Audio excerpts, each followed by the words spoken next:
Berangkat Pak Joni, berangkat. Pertama berangkat sholat malam, kedua berangkat sholat duha, ketiga berangkat benahin sholat-sholat yang fardu, kemudian berangkat kepada Allah dengan bekal sedekah. Berangkat sana.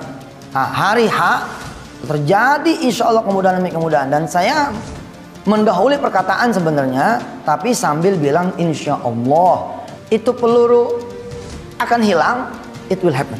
Itu yang akan terjadi. Dan itu sih nggak perlu Tuhan.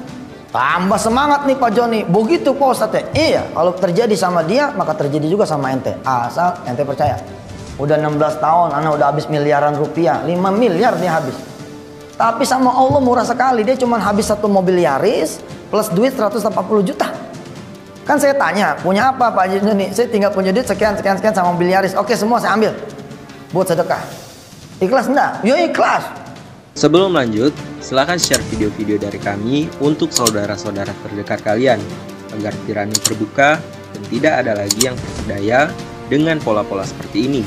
Mari buka mata, terima kenyataan, dan menuju arah kebenaran.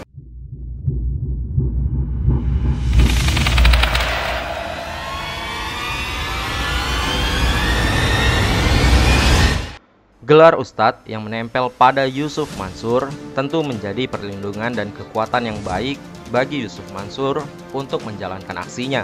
Meski banyak yang sadar, tetapi tetap saja ada masyarakat awam yang bisa terjebak dengan pola seperti ini. Kisah berikut merupakan salah satu contoh kejadian nyata yang disampaikan oleh seorang ustadz untuk mengedukasi masyarakat agar lebih berhati-hati. Berikut kisahnya. Kami akan mengisahkan cerita dari Kiai Haji Atian M. Alidai dari Bandung. Beberapa tahun yang lalu, Kiai Haji Atian itu didatangi oleh pasangan muda yang punya 2 orang anak yang masih kecil-kecil.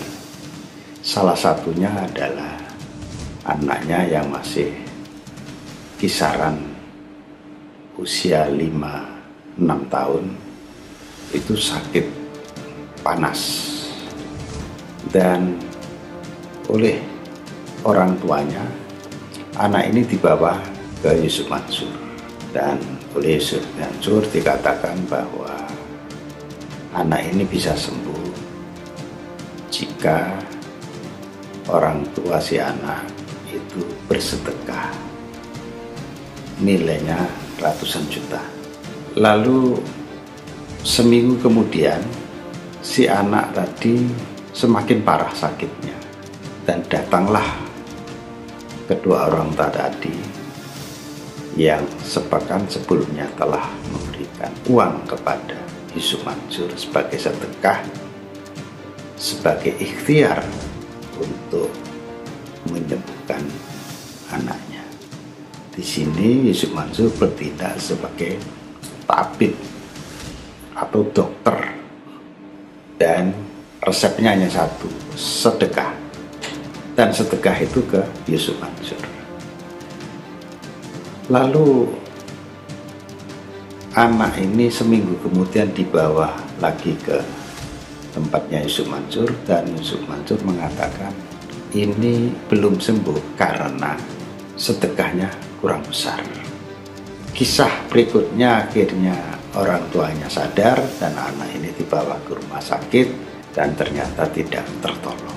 Kisah ini ada seorang Makkah,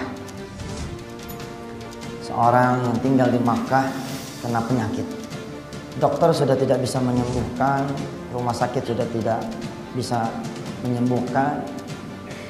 Akhirnya beliau keluar dari rumah sakit dan kemudian menyusuri jalan-jalan yang sepi di kota Makkah, hingga kemudian naik ke atas bukit di salah satu perbukitan di kota Makkah.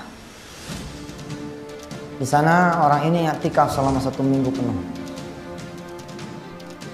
Bolak-balik selama i'tikaf membaca suratul Baqarah.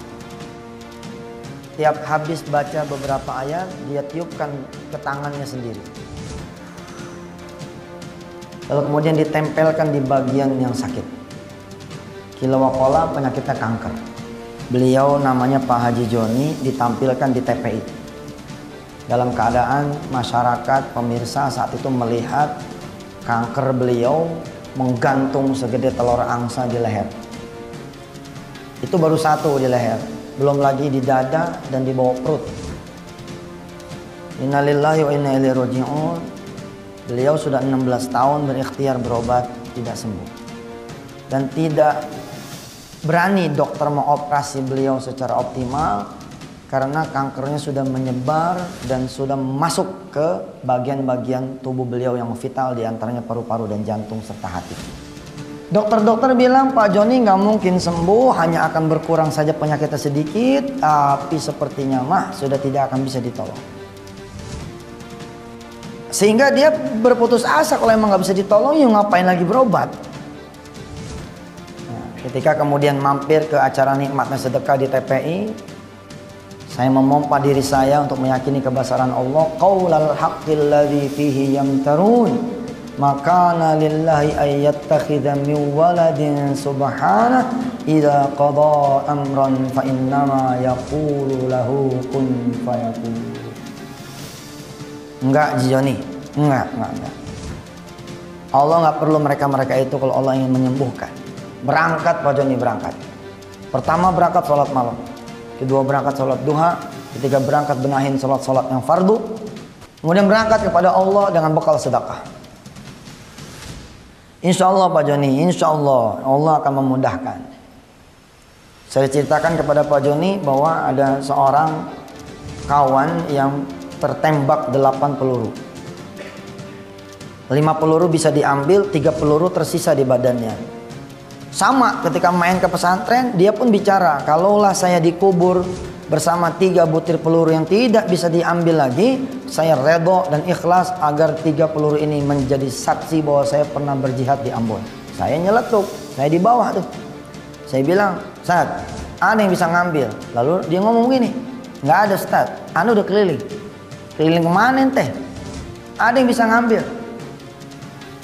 Sadar jawaban saya mesti Allah.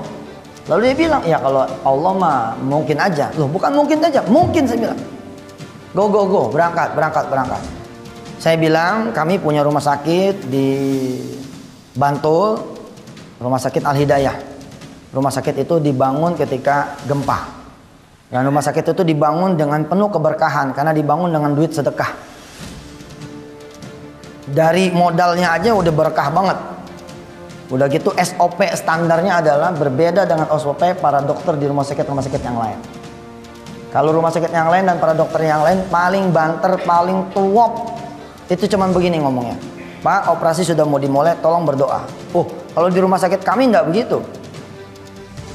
Siapa nama pasiennya? Si Fulan binti Fulan. Baik, Fulan bin Fulan, Fulana binti Fulan.